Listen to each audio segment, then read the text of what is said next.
우리 군이 개량된 300mm 방사포 또는 탄도미사일 등의 여러 가지 가능성에 대해서 다양한 각도에서 분석 중에 있다 이렇게 말씀을 드리고 우리 군이 북한의 그러한 위협적 행태에 대해서 예의주시하면서 만반의 대비태세를 갖추고 있다 이렇게 말씀을 드리겠습니다.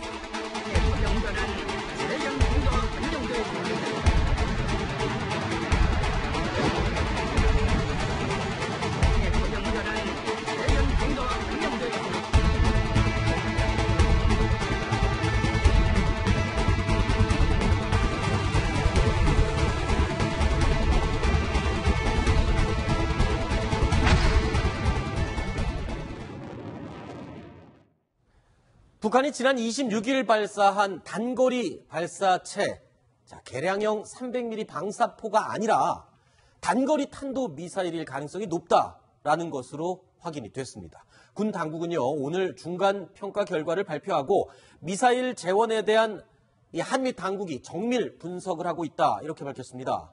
자, 그런데 일단은요, 이 처음부터 방사포다, 아니다 단거리 미사일이다, 청와대는 방사포다라고 입장을 밝혔고요. 미국은 이거는 단거리 미사일이다라고 엇갈린 판단을 내렸습니다. 결국에는 청와대가 입장이 틀린 것으로 확인이 됐죠? 예. 원래 이제 처음 발사한 거는 6시 한 49분이니까 네. 아침 일찍 발사를 했는데 2시간도 안 돼서 미 태평양 사령부에서 이거는 단거리 미사일이다 이렇게 네. 발표를 했죠. 그런데 한 그보다 3시간 뒤인 한 11시 20여 분경에 청와대에서 발표하면서 윤영찬 수석이 이거는 단거리 미사일이 아니고 오히려 개량된 방사포 아니냐 이렇게 얘기를 했습니다. 다만 그때 얘기할 때 분명하게 앞으로 좀 더 분석을 해가지고 네. 정확한 거는 이제 나중에 더 발표를 하겠다라는 얘기를 했지만 어쨌든 미국과 우리가 그동안에는 미사일을 항상 쏘게 되면은 네. 같이 공동으로 자료를 가지고 분석을 했는데 비해서 네. 이번 같은 경우에는 어떤 원인인지는 아직 정확히 밝히지 않았지만은 네. 우리하고 미국이 서로 다른 분석을 각각 내놨다는 측면에서 상당히 이례적인 그런 상황입니다. 자, 그 부분에서 하나 궁금한 게 있습니다. 청와대에서 과연 몰랐을까? 군에서는요, 저희 국방부 출입하는 모 기자에게 제가 확인을 했더니 애초부터 이게 단거리 미사일인 것 같다라고 군에서는 청와대 입장을 밝혔다라고 했는데 청와대에서 방사포라고 결론을 일방적으로 내린 게 아니냐? 그 이유가요. 자, 지금 방사포일 경우에는 유엔의 제재 대상이 안 되고 탄도 미사일일 경우에는 제재 대상이 됩니다. 그래서 청와대에서는 의도적으로 조금 수위를 낮추려고 했던 게 아니냐 이런 지적이 있거든요. 어떻습니까? 네, 제가 볼 때는 군에서는 그 발표만 하는 것 같은데 네. 청와대는 이 북한의 미사일 종류에 대해서 판단할 능력이 없기 때문에 네. 군에서 첫 번째 우선순위로 아마 301 방사포 개량형 방사포 처리를 했고 네. 그래도 또 탄도미사일 가능성이 있다. 두 가지 다 얘기했는데 네. 청와대 입장에서는 그래도 방사포로 보는 것이 네. 그런 것이 부담이 적기 때문에 네. 어떤 부담이 적어지는 겁니까? 그러니까 남북 회담을 제기하거나 아하. 또 유엔 차원에서 다시 한번 북한에 대해서 제재할 필요가 없는 네. 부담이 적은 쪽으로 이렇게 설명하려고 그래서 가능성이 있으나 네. 지금 현재 한국군이 틀렸고 미군이 맞은 쪽으로 현재 얘기가 되지 않습니까? 그렇죠. 꼭 그런 게 안 되는 거예요. 제가 설명드리는 게. 네. 미군 쪽에서는 3발 다 실패했다 그랬다가 네. 한국군에서 그렇지 않다. 첫 번째 발하고 세 번째 발은 성공한 거로 보자라고 설득을 하니까 미군 측에서도 말을 바꿨어요. 그럼 첫 번째하고 세 번째 발은 성공했다라고 네. 발을 바꿨기 때문에 1승 1패입니다. 우리가 한 번 이겼고 또 한 번은 미군 쪽에서는 아마도 네. 미군 쪽에서는 6시 49분에 발사했을 때 네. 그 발사하는 차량의 그 사진을 가지고 있었을 가능성이 높고 그렇군요. 우리는 없이 우리는 단순히 그냥 그린파일 레이더하고 네. 23의 레이더 가지고 발사 지점, 네. 그다음에 탄도, 탄착점, 그다음에 미사일 속도 이걸 계산해보다 보니까 이게 301 방사포다라고 생각을 한 거죠. 네. 그런데 이게 방사포냐 아니면 단거리 탄도 미사일이냐 이걸 빨리 판단해야 되는 이유가 어떤 거냐에 따라서 우리가 대응할 수 있는 방어의 방법이 달라지는 거 아닙니까? 체계 자체가. 그렇기 때문에 정확한 최초 판단이 중요한 거 아닙니까? 맞습니다. 예, 대개 탄도미사일 같은 경우는 네. 우리가 패트리엇 2, 패트리엇 3, 그 다음에 사드로 요격이 가능합니다만 방사포는 요격이 거의 불가능하거든요. 그렇죠. 그런데 요번에 이 사건, 방사포냐 탄도미사일이라는 이 논쟁 가운데서 네. 한국군이 그러면 왜 300mm 방사포라고 판단했을까 하는 부분인데 네. 탄도가 거의 300mm 방사포와 같았기 때문에 우리는 초기에 사진이 없이 항공 네. 사진, 인공위성 사진이 없이 네. 그 300mm 방사포로 판단해서 가능성이 높기 때문에 이게 결과적으로 상당히 무서운 무기라는 것은 우리가 판단해야 되겠습니다. 네. 자, 그래서 지금 말씀하신 그 탄도 그림을 한번 준비를 해봤습니다. 그러니까 이 스커드 B 미사일 300km 정도 날아가는 탄도 미사일의 경우에는 이런 큰 더 위로 올라가는, 그러니까 상공 95km 지점까지 뚫고 지나가는 이런 포물선을 그리는 궤적을 갖고 있고요. 그리고 방사포, 청와대가 처음에 추측했던 방사포는 조금 더 낮은 포물선을 그리고 있습니다. 그리고 26일 날 발사한 발사체 단거리 탄도미사일은 그 중간 정도, 거리가 한 250km 정도 날아가는, 그러니까 이 두 가지 중에 무엇일까 약간 애매한 상황이긴 했습니다만, 단거리 미사일이라고 하기에는 탄도 각도가 굉장히 낮다라는 게 지금 특징이잖아요.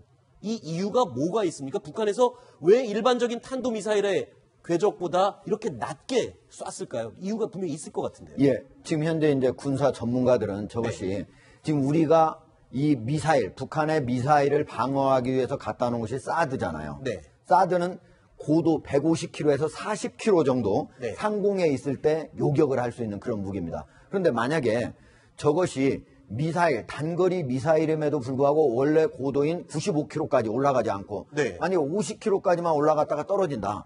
그러면 사드 무기가 가서 요격할 수 있는 시간이 거의 없는 거죠. 아하. 그러니까 북한이 만약에 스커드 미사일 B형을 이번에 다시 한번 개량을 해가지고 네. 사드 무기에 잡히지 않도록 네. 아주 낮은 고도에서 오도록 개량을 했다면 우리나라로서는 다시 한번 여러 가지 요격 미사일 체계를 바꿔야 되는 상황이 되는 겁니다. 그렇군요. 그러니까 정상적인 각도로 해서 한 350km까지 날아갈 수 있는 탄도미사일을 거리는 짧게 날아가지만 낮은 각도로 쏘음으로써, 그러니까 비행 시간이 단축되기 때문에 그만큼 요격할 수 있는 그런 타이밍을 우리 군이 잡을 수가 없다. 그렇죠. 그 점을 노린 거군요. 비행 시간도 단축됐고 네. 고도가 낮기 때문에 네. 대부분의 우리 미사일이라는 것이 요격 미사일이라는 것이 네. 이 높은 데서 떨어지면서 분말 단계에서 떨어지는 미사일을 이제 컴퓨터로 계산을 해서 네. 미사일을 쏴서 맞추는 건데 이건 떨어지는 속도가 고도가 낮기 때문에 네. 떨어지는 시간이 굉장히 적죠. 네. 그러니까 우리가 맞춰서 성공할 확률이 자꾸 줄어드는 겁니다. 자, 그러면은 지금 이 단거리 탄도 미사일 거리가 한 250km 정도를 날아가게 쏜 겁니다. 그러면 이 정도면은 이게 지금 분석으로는 ASBM, 즉 안티 쉽, 그러니까 대함 미사일이죠. 그러니까 예. 항공모함이나 함정을 공격하기 위한 미사일일 것이다. 이런 판단이 나오고 있는데, 지금 북한이 이렇게 대함 미사일을 공개한 적은 있었습니까? 저는 기억이 없는 것 같은데요. 김정곤 교수님 어떻습니까? 대함 미사일은 북한이 KN-56라 그래가지고 네. 해수면에 딱 붙여가지고 네. 한 해수면에서 한 10m에서 15m 정도에서 이렇게 해서 순항 미사일이죠. 순항 미사일이죠. 네. 그래서 속도가 늦습니다. 네. 그래서 잘못하면은 발칸포에도 맞을 수도 있고, 네. 그다음에 요격 미사일에 맞기 때문에 네. 속도가 늦어요. 네. 근데 저거는 이제 대함 탄도 미사일이라는 것은 탄도 미사일처럼 음속에 6, 7배 이렇게 네. 빨리 가서 툭 떨어지면서 이제 배를 맞출 수가 있는데, 그러면 250km 떨어지는 배를 어떻게 맞추느냐 하면은 영상 요도 장치하고 GPS를 이용합니다. 그래서 GPS를 이용해서 근처까지 갔다가 그 함정에 원래 사진을 가지고 있다가 네. 그 함정의 사진 360도 사진을 보고 미사일을 쫓아가서 맞추는 겁니다. 그렇군요. 자, 그런데 이게 아무리 대함 미사일이라고는 하지만 꼭 바다에만 쏘라는 법이 없지 않습니까? 이 미사일을 만약에 남한으로 쏠 경우에 우리에겐 굉장히 위협적일 수밖에 없다. 그 이유를 지금 준비를 했습니다. 노동 미사일 1300km까지 멀리 날아가는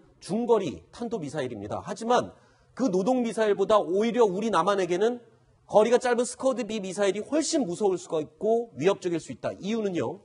멀리 날아가긴 하지만 탄두가 370kg으로 가볍습니다. 스커드 B는 짧게 날아가지만 탄두 무게가 1톤입니다. 그러니까 제목을 이렇게 달아봤습니다. 370kg짜리 주먹과 1톤 주먹 중 무엇이 맞으면 더 아플까? 당연히 거리는 짧지만 스커드 미사일이 훨씬 우리 남한에게는 위협적일 수밖에 없는 그런 미사일 아닙니까? 예, 그렇죠. 근데 이제 노동 미사일 같은 경우는 한 탄도 무게가 한 700kg까지 탑재를 할 수 있기 때문에 늘릴 수 저보다 있죠. 충분히 더 센 폭탄을 싣고 갈 수 있는데요. 이번 그 한국과 네. 미국의 서로 분석이 달랐던 점, 이거에 우리가 교훈을 얻어야 할 게 있습니다. 네. 왜 이렇게 달랐느냐? 만약에 첫 번째는 한국군이 자체적인 수집한 정보만으로 했을 수 있다 네. 하는 거하고, 두 번째는 미국에서 제대로 정보를 상세한 정보로 안 줬을 수 있다. 네. 그리고 세 번째는 만약에 지금 현재 우리가 미국에서 제대로 된 정보까지도 줬는데도 불구하고 네.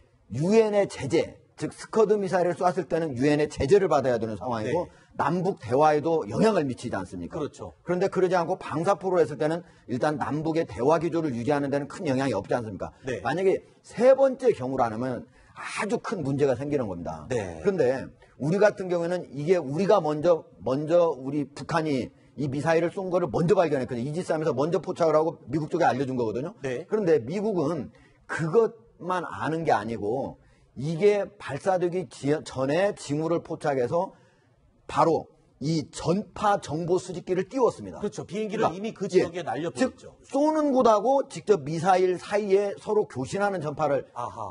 탐지를 하는 거니까 추가적인 정보를 알 수 있다는 거죠. 그렇다면 네. 만약에 미국과 우리가 서로 다른 결론을 내렸다면 미국과 상의를 하고 네. 그리고 최종적인 결과를 같이 공동으로 결론을 내서 내는 것이 오히려 옳았다. 네. 미국보다 더 늦게 하면서 오히려 미국과 다른 결과를 내서 네. 그리고 나중에 틀린 것으로 나온 이번에 이 결과는 네. 대한민국 국방부 그리고 청와대가 크게 반성해야 될 대목입니다. 그렇군요. 그럼 제가 군 입장에서 이거 좀 변명을 좀 해보면은. 군 입장에 변명을 해주신다고요? 네, 그러면 자 현재 북한이 고각 발사를 해서 네. 또는 뭐 이제 사거리가 긴 걸 쏴가지고 우리의 그린파이 레이더로 포착이 안 된다든가, 네. 아니면 우리 이지스함에서도 볼 수 없는 경우가 있어요. 예. 워낙 높기 때문에 우리 탐지 범위가 벗어났죠. 그렇죠. 이번에 자신이 좀 있었을 겁니다. 왜냐하면 아하. 사거리 원산에 쏴가지고 김책 정도까지 날아갔으니까 네. 250km밖에 안 되니까 명확히 탄도하고 발사 지점, 탄착점이 나오고. 그린파인 레이더로 우리 군이 이미 그렇죠. 다 잡았다. 그리 자신이 있으니까 네. 발표했는데 좀 실수가 있었던 것 같네요. 그렇군요. 그러니까 가장 자, 큰 실수는 뭐냐면요. 네. 보통 방사포는 마하 2, 3 속도로 날아가거든요. 네. 근데 이번에 잡힌 거는 마하 4, 5가 나왔어요. 네. 그러니까 이건 스커드 미사일에 더 가까운 속도거든요. 네. 예? 그러면 한 번은 적어도 생각을 해봐야죠. 네. 그리고 우리의 북한의 미사일을 쏠 때 우리의 작전 계획이 세 가지거든요. 네. 첫 번째는 사전 징후를 발견해서 미리 선제 타격을 한다. 네. 이게 킬체인이라고 하는 거죠. 그렇죠. 예. 그리고 만약에 그걸 못했다. 그러면 요격 미사일로 우리가 이제 대응을 한다. 그 KMD. 예. 그리고 만약에 우리가 맞았다. 그러면 우리가 대량 응징 보복을 한다. 이 세 가지거든요. 그렇죠. 그런데 지금 이번에 우리의 대응 태세를 보면은 저기가 단거리 미사일을 쏘더라도 우리는 방사포를 쐈는지 아니면 단거리 미사일을 쐈는지 저도 네. 모른다는 얘기니까 큰 문제가 있다고 봐야 됩니다. 물론 오늘 오후에 정부에서 입장을 밝혔습니다. 탄도 미사일, 대함 탄도 미사일 가능성이 높다라고 입장을 분명히 밝혔지만 오전까지만 해도 300mm 방사포냐 아니냐 갖고 논란이 많았습니다. 그런데요, 300mm 방사포도 무시할 수 없는 부분이 있어서 다시 한번 짚고 넘어가겠습니다. 자, 여러 가지 특징들이 있는데 일단 ASBM 탄도미사일보다는 위력은 약합니다만 이 발사 거리가 중요한 의미가 있습니다. 다음 지도를 한번 보실까요? 자, 방사포. 원래는요, 이 휴전선 인근에 있는 다른 170mm 자주포, 240mm 방사포, 이렇게 있습니다만 300mm 방사포가 지금 굉장히 위협적입니다. 거리가 지금 최대 사거리가 200km다라고 돼 있는데요. 지금 북한은 이 300mm 방사포를 250km까지 날아가도록 개량을 했다라는 이야기가 들리고 있습니다. 근데 이 250km의 거리가 의미가 있어요. 어떤 의미가 있는지 김정권 교수님이 짚어주시죠. 그러니까 200km까지면 여기까지인데 여기서 좀 내려간다. 여기는 굉장히 중요한 기지가 있죠. 네, 우리 성주에 사드 사드 기지가 있습니다. 네. 만약 250km를 완성하게 되면은 사드 기지를 맞출 수가 있는데 네. 저게 방사포는 요격이 거의 불가능하고 그렇죠. 설령 요격을 한다 하더라도 네. 저게 한 개 발사대에서 8발을 쏘는데 네. 북한이 이제 300mm 방사포를 한 10여 기 가지고 있기 때문에 8기 곱하기 시범하면 80발입니다. 네. 만약에 사드로 막는다 하더라도 네. 그 사드는 총 48발이 있거든요. 미사일 숫자가. 그러면 한 발당 2씩 쏴야 됩니다. 네. 그러면 24발 이상은 맞출 수가 없기 때문에 만약에 북한이 개전 초기에 네. 사거리가 연장된 방사포로 가지고 사드 기지 공격하면은 네. 사드가 무력화될 수도 있습니다. 그렇군요. 자, 북한은요, 모든 무기를 만들 때 거리를 염두하고 그 필요한 거리에 맞는 무기들을 만들어서 배치를 하곤 합니다. 그런데 요번에 이 탄도미사일도 250km, 그리고 이 방사포를 거리를 늘리는 것도 250km. 이 250km라는 거리, 휴전선에서 얼추 쟀을 때 사드 기지를 노리는 게 아니냐. 지금 그 점을 우리가 추측을 할 수 있다. 그렇게 해석을 해봤습니다. 자, 그리고요, 미국의 반응입니다. 분명히 이 탄도미사일일 경우에는 유엔의 제재를 받아야 되는 대상입니다. 그렇다면 미국이 좀 강력하게 어떤 제재를 이야기하고 반발을 해야 될 텐데, 글쎄요, ICBM이 아니어서 그런가요? 본토를 향한 미국이가 아니어서 그런가요? 미국이 지금 미적지근한 반응이에요, 북한에 대해서. 지금 현재 미국의 태도가 정말로 이상합니다. 네. 과거 같으면은 북한이 탄도미사일을 이렇게 3발씩 쐈을 경우는 네. 분명히 그 주 유엔 미국 대사가 네. 비난 성명을 발표하고 그렇죠. 안보리 소집을 얘기를 합니다. 네. 그러면 하다못해 거기서 제재 결의는 아니라 하더라도 네. 비난 성명 결의안을 해가지고 안보리 입장에서 비난 성명을 얘기를 합니다. 네. 그건 안보리 제재 위반이다. 앞으로는 하지 말라. 제재 분명히 얘기하는데 이번에 미국이 그런 걸 할 생각이 전혀 없습니다. 그렇죠. 지금 조용합니다. 그러면서 뭐라 그러냐면 평화적 방법인 제재를 계속해 나가겠다. 이게 다입니다. 그 왜 그런 건가요? 그러면 원래대로 하면은 유엔 이 결의를 유엔 제재를 논의하고 북한의 성명을 발표하고 비난 성명을 발표하고 해야 될 미국이 유난히 지금 가만히 있는 이유, 대화를 지금 원하는 그런 상황이기 때문인 건가요? 예, 그렇죠. 그러니까 일단 첫 번째는 거리 자체가 미국하고 아무 상관없는 거리다. 즉 네. 남한만을 어떻게 보면은 직접 겨냥한 그런 도발이고. 서운한데요. 예, 네. 그렇죠. 그거 어쩔 수 우리 없는 일이 거죠. 아니다. 예. 이건 남한의 그리고 또 하나는 이제 일이다. 다음 달 중순에 유엔 총회가 열립니다. 네. 거기에서 이제 뭐 트럼프 대통령도 참석하고 우리 문재인 대통령도 직접 가거든요. 네. 뭐 북한의 김정은이가 거기 오지는 않지만은 북한에서도 이제 유엔부 쪽에서 오기 때문에 미국과 북한이 그거를 통해서 그 계기를 통해서 뭔가 여러 가지 물밑 대화를 할 가능성이 있습니다. 그런 거에 영향을 주지 않겠다라고 네. 하는 미국의 계산이 숨어 있다고 볼 수 있는 거죠. 그런데 요즘 이런 흐름을 보면요. 점점 북한에 대한 어떤 제재 기준이 계속 낮아지고 있는 것 같습니다. 핵을 포기해야만 대화가 가능하다. 그게 원래 미국의 입장이었었는데 최근에는 도발만 안 하면 된다. 그리고 점점 뭐를 해주겠다. 이런 식으로 기준이 계속 낮아지고 있잖아요. 그렇죠. 현재 원래는 북한이 핵 폐기 의사를 보이지 않으면 대화를 할 때 안 하겠다 하다가 그랬었죠. 원래는요. 지금 이제 핵실험 안 하고 미사일 도발 안 하고 그다음에 도발적 연서만 안 해도 네. 대화는 시작하겠다. 그런 입장이 아니겠습니까? 네. 그럼 이걸 봐서는 미국이 일단은 충분히 북한에 대해서 군사적인 그 위력 체를 했고 경고를 했기 때문에 이제는 북한이 핵을 폐기할 수도 있다는 그런 그 가능성을 염두에 두고 네. 일단 대화를 한번 해보겠다고 하는데 우리 입장에서는 우리 트럼프 대통령하고 김정은 위원장 간에 그 말폭탄을 쏘는 것도 위험하지만 북미 간에 한국을 도외시하고 둘이서 대화가 시작되는 것도 우리 입장에서는 굉장히 상당히 부담스럽습니다. 그렇죠. 그래서 우리가 한미 동맹을 강화하고 네. 또 미국과 소통을 강화해서 알겠습니다. 우리가 다시 이렇게 통미 봉남당하는 일이 없도록 해야 되겠습니다. 알겠습니다. 자, 오늘 첫 번째로 두 가지 이야기 살펴봤고요. 세 번째 소식도 준비되어 있습니다. 역시 북한 관련 소식입니다. 화면으로 확인해 보시죠.